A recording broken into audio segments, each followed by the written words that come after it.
In this video summarizes the book The Obstacle is the Way, 2014. Ryan Holiday, the author, modernizes Stoic philosophy to demonstrate how historical figures turned obstacles into advantages, showing how we can similarly transform challenges into success in both business and personal life. Lesson number 1. The opportunity in adversity. John D. Rockefeller, the famous oil baron, mastered the art of perception in the face of crisis. In 1855, at 16, Rockefeller started as a bookkeeper, dreaming of becoming an investor.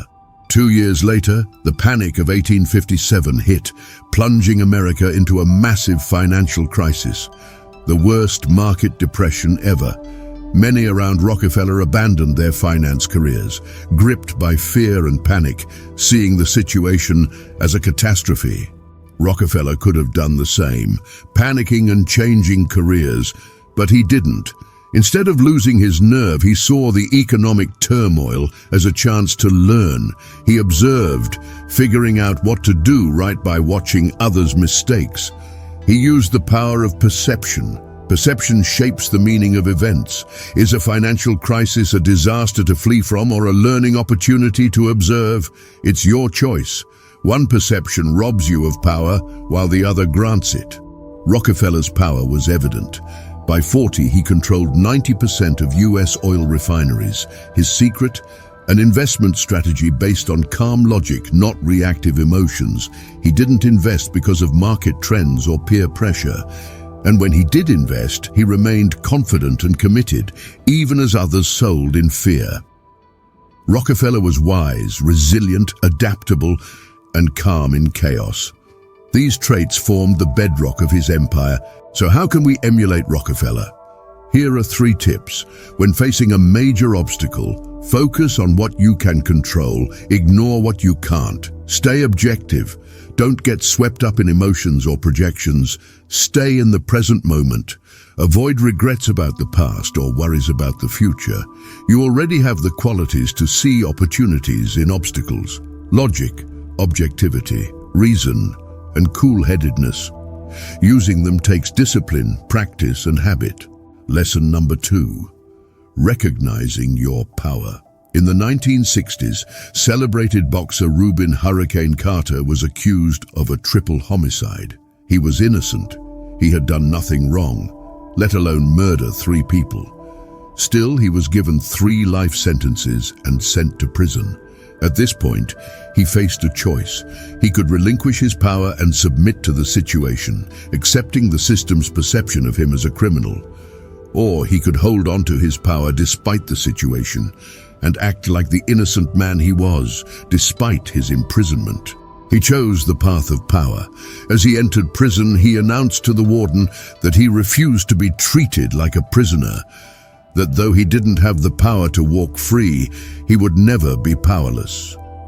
He still had power over his perception. He still had power over his choices. He refused to perceive himself as a prisoner and acted accordingly, refusing everything associated with prison life. Uniforms, prison food, visitors, parole hearings, he refused them all. He used his time to study history, philosophy, the law, anything that would help him overturn his case. Carter entered prison at 29 and left at 49. His case finally overturned. He spent 19 years in prison, but Carter wouldn't have said those years were stolen, just as he refused to say he was powerless. He may have been in a horrible place, but he was always in control of his choices, thoughts, reactions, and perception. That's a kind of control, a kind of power that no one could deprive him of. We all possess this power. People may betray you.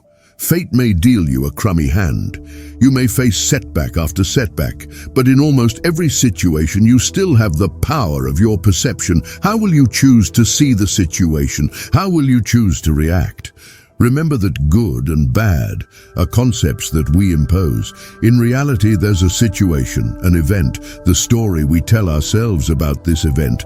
That's what makes it good or bad or anything in between.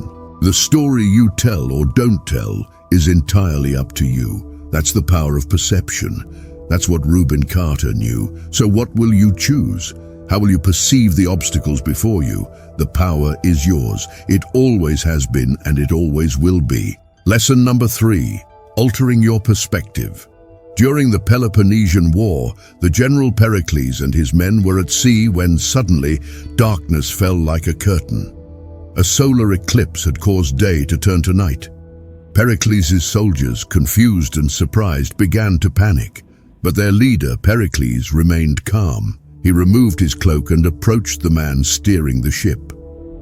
Holding the cloak in front of the man's face, he asked if the darkness frightened him.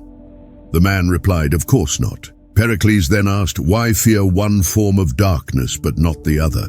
It's an entertaining anecdote with a profound point. Perspective is everything. The men on board had attributed meaning to the solar eclipse, seeing it as ominous, a sign of bad things to come. They chose a disempowering perception. Darkness caused by celestial bodies is ominous.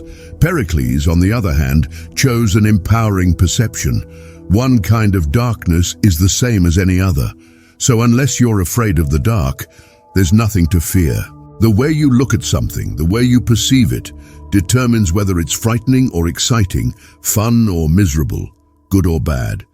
And the perception you choose is always up to you. Another example, when George Clooney first came to Hollywood, he struggled like any other actor. For years, each audition ended in rejection. This hurt. He knew he was talented, but no one seemed to see it. So he became dejected, blaming the system for overlooking his talent. We do this all the time. We blame companies for not hiring us. We blame attractive strangers for not flirting with us. We want to be seen and chosen, and we get hurt when we're not. But this is only one way of perceiving the situation. There is a way to flip it. Clooney realized that landing a role was not his obstacle. It was the producers. They needed to find the right actor. They needed him, not the other way around.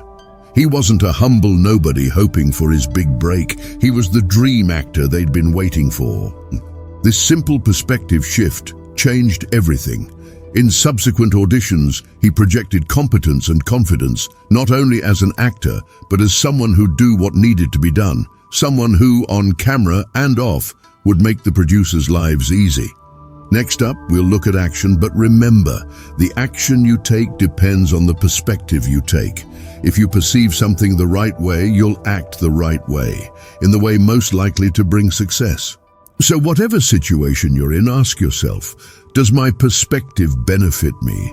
Or am I afraid and insecure because I'm looking at this the wrong way?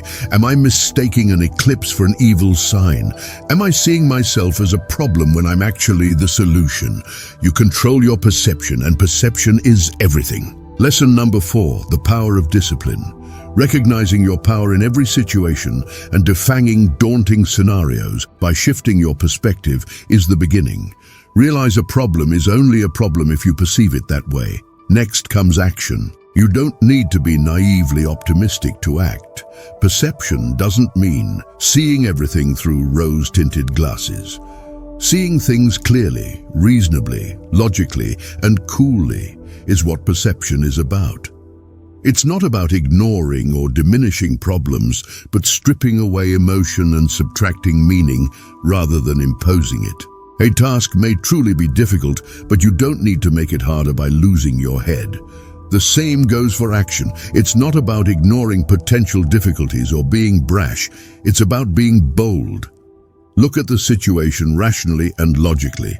Then, knowing exactly what you're up against, act. If you can be flexible, persistent, and disciplined, tackling each task one at a time, you can achieve whatever you set out to do.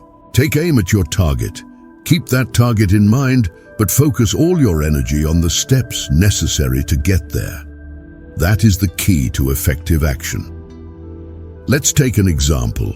Demosthenes was the greatest orator of ancient Athens. But if you'd met him in his early years, you'd never have predicted his future success.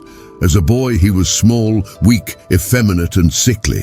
His father died when he was 7, leaving him a handsome inheritance which his guardians stole. With no money for tutors, Demosthenes received no education. Oh, and he had a speech impediment. Abandoned, betrayed, awkward and downtrodden, Demosthenes faced many obstacles. Instead of being crushed by his circumstances, he came up with a plan and had the steel-hard discipline to follow through. To conquer his speech impediment, he recited speeches while running, yelling into the wind, and with his mouth full of pebbles.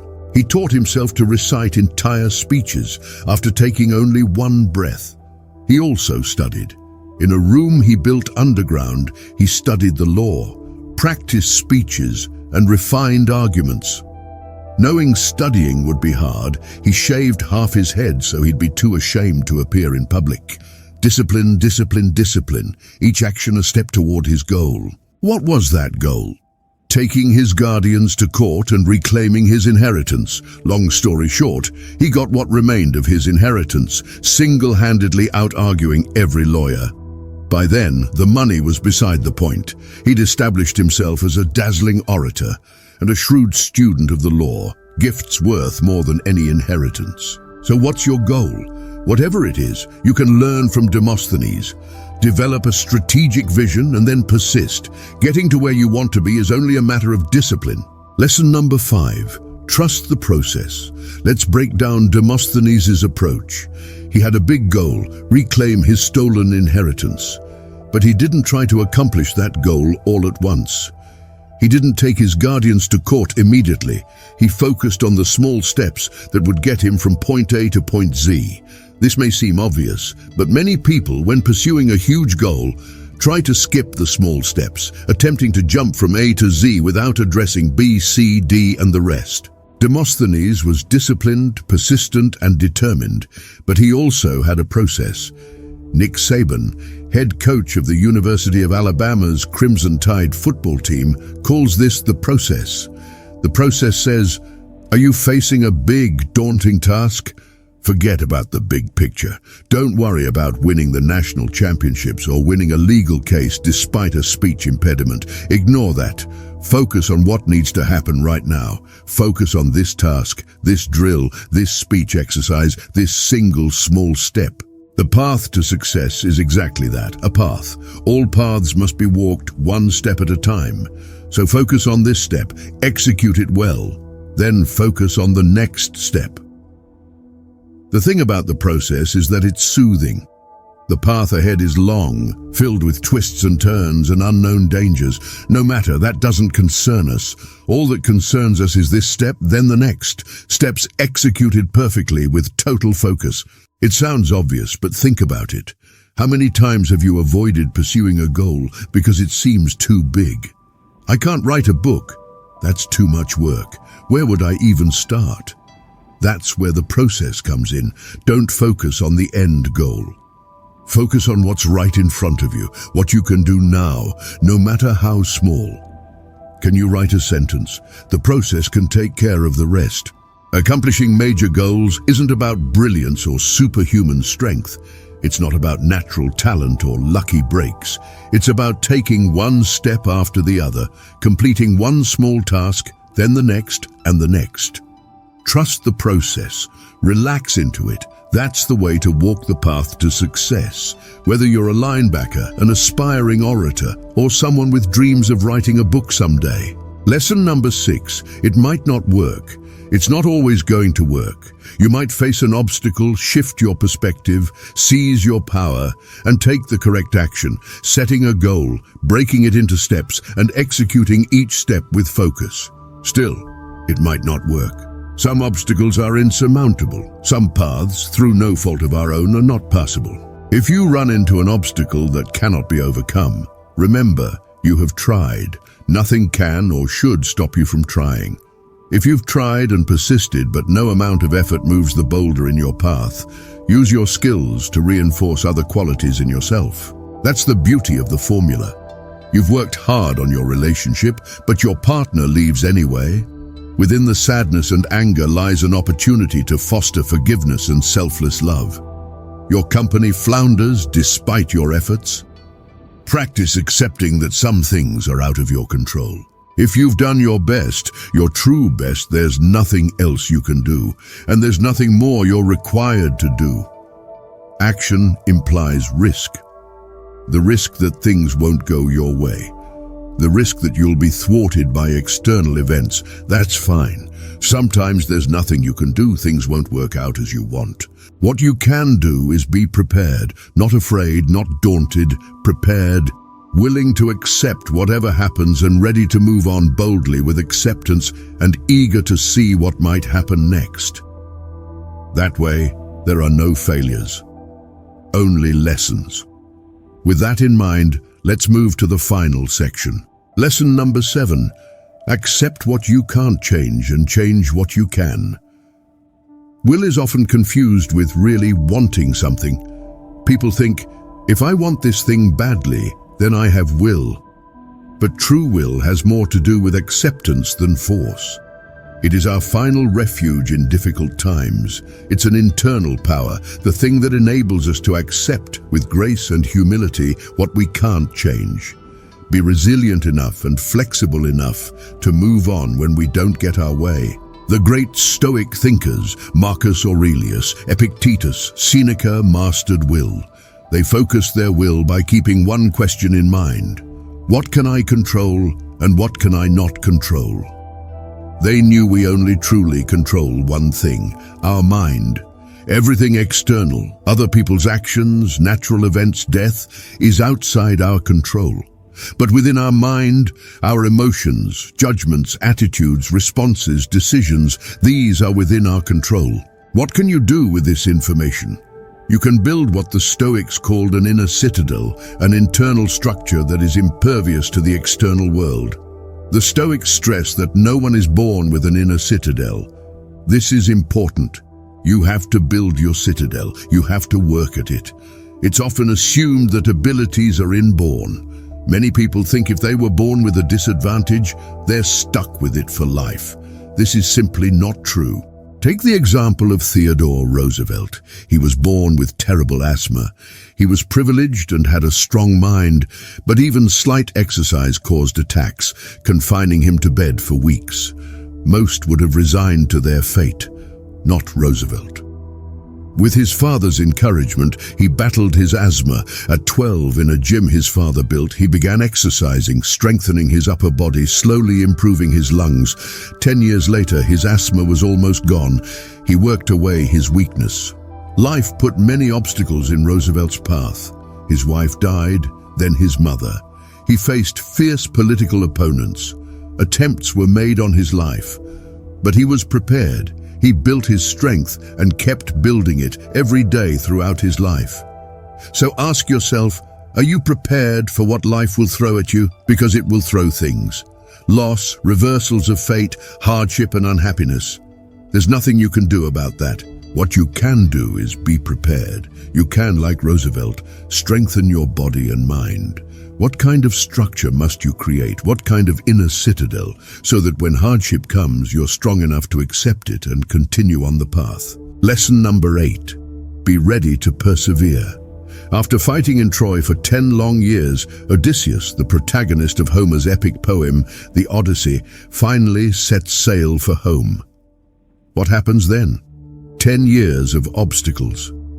On his ill-fated journey home, he is held prisoner, faces numerous temptations, loses all of his men, encounters dangerous whirlpools, and even fights off a cyclops and a six-headed monster.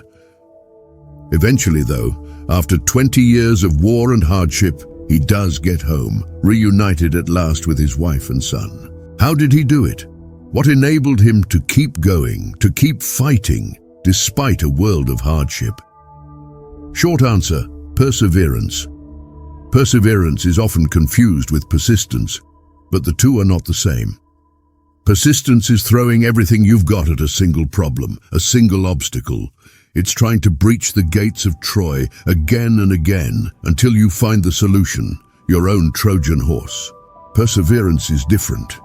It's being in it for the long haul, being ready to face all the obstacles, the temptations, the whirlpools, the cyclops, and the six-headed monster that life will put in your path. It's a matter of will. If persistence is like energy, then perseverance is like endurance. Odysseus had ample opportunity to despair, to give up, to give in, but he didn't.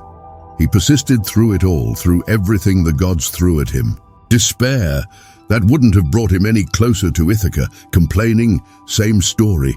He had the endurance to work through it all, one obstacle after another, until he'd achieved his aim and reached his beloved home. Life is a series of obstacles. If you flip one, get ready to flip the next. If you can't overcome this one, don't quit, persevere. It's up to you whether you keep trying. It's up to you whether you tap out or get up. So why stand in your own way?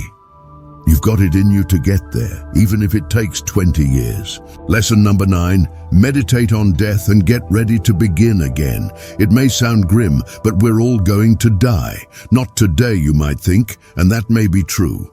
But each day we don't die, death gets closer. Death is out of our control. It's not something we should worry about, but it is something to consider because it can give our lives renewed purpose and urgency.